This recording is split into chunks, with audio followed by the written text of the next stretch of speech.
Big and bigger congratulations to my brothers Ryan Coogler, Michael B. Jordan, 2X, and the entire cast of Sinners. The opening weekend numbers are 46.6 million in ticket sales for US and Canada. Also, shout out to Warner Brothers co-chairs Pam Abdi and my guy Mike DeLuca. Last thing, also, Haley Steinfeld is my sister. I go by the one drop rule. That's the BLD truth, Ruth.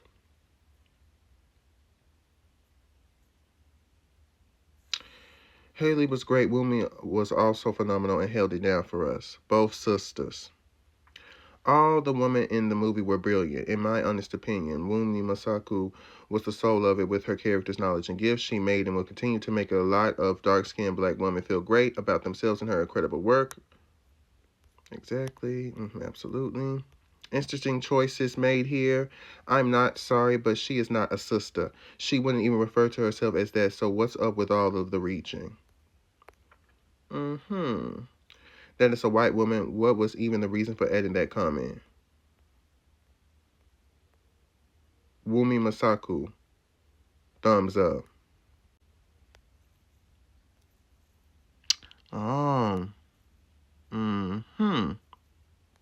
Perez was cast as Mookie's love interest, Tina, after Lee saw her dancing at Los Angeles Dance Club. Perez decided to take part because her sister lived 4 blocks from the set.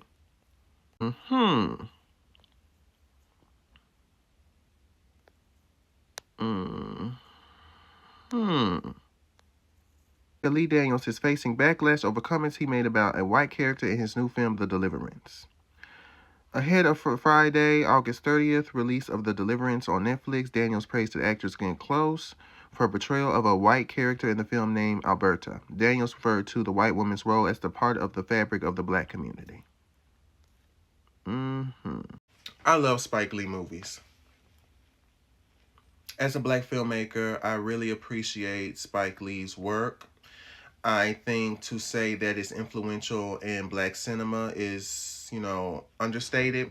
I just really love a lot of the different things that he has created. However, there is this issue with a lot of black men where they are colorist. It is what it is. They are just colorists. Because there was nothing there. I'm trying to figure out what was the reason to highlight Haley Steinfeld. I looked on his page again. I was like, okay, well, maybe that's one of the posts, but he also highlighted other people.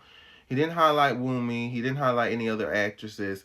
And you could say, well, maybe he didn't highlight them because maybe Spike Lee's in the FBA community. Maybe because they were African. But even then, it still felt very strange to sit here and highlight Haley Steinfeld and say that she's a sister. Basically saying she's invited to the cookout. Mind you, I love Haley Steinfeld's work. I think she's a great actress. I remember seeing her in True Grit. She is very talented. I just don't think that she's so talented and she's so great that she should be invited to the cookout just because she decided to play a black woman who was black at that time. She would not be considered black now, but who was black at that time in that particular type of period in history. I just don't think because she was successful in that and because she just so happens to be attractive like most actors and actresses, that means she should be invited to the cookout. I just don't see how we jumped there. And rightfully so, a lot of the black women was in the comments like, okay. And the fact that one of them even decided to drop Wumi Masaku's name down and just say that, and he literally put a thumbs up. What was that about? What was that?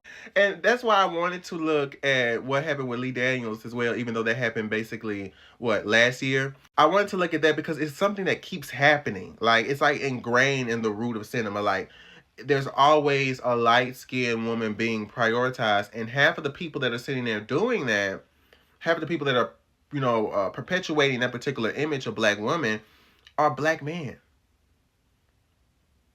That skit that was on SNL was made by, this is just something that, a theory, this is, allegedly, I say it like that, was made by somebody who was black. There were black writers that was a part of that. In fact, a lot of the imagery and a lot of the different things that we do see is not just made by white people.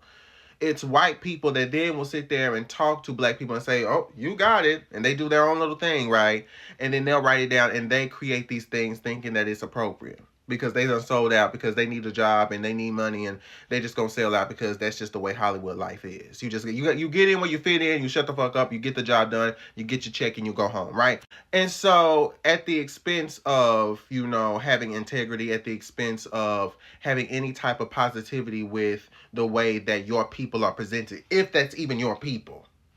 Right, that's the whole reason why we're having this diaspora conversation to begin with, because half of the people that are going around in these particular type of news outlets like the Shade Room, and other places where they're gossiping and showing only the negative aspects of people's life, they're not just Black Americans. They're not just Black American influencers. A lot of them are African. Kai Cenat was caught sitting there making jokes talking about how Black Americans don't have any culture because he's Haitian, yet half of the people that he fuck around with are people who are Black American. Just wanted to talk about that because it seems like you guys act so feral when you see an attractive white woman. I understand there's some beautiful ass women in general, but beautiful ass white women too, yes. But is it that serious?